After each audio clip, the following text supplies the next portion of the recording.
দেশের আকাশে ঘনিয়ে আসছে দুর্যোগের কালো মেঘ। সারা দেশের ওপর বয়ে যেতে পারে প্রবল শক্তিশালী কালবৈশাখী ঝড়, সাথে থাকবে তীব্র বজ্রপাত আর বড় বড় আকারের শিলাবৃষ্টি। বিশেষ করে ১৬টি জেলায় ঝড়ের তাণ্ডব সবচেয়ে ভয়াবহ হওয়ার আশঙ্কা করছে আবহাওয়াবিদরা।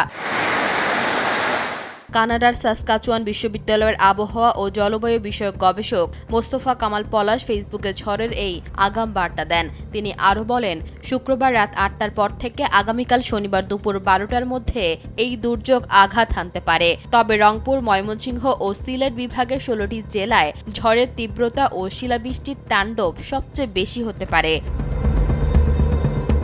আসন্ন ঝড়টি সাধারণ কোনো ঝড় নয়, অত্যন্ত শক্তিশালী কালবৈশাখীর সাথে বড় শিলাবৃষ্টির পূর্বাভাস দিয়েছেন আবহাওয়া গবেষকরা। ঢাকা, রাজশাহী ও খুলনা সহ দেশের অন্যান্য বিভাগেও দমকা হওয়া ও বজ্রসহ বৃষ্টির সম্ভাবনা রয়েছে।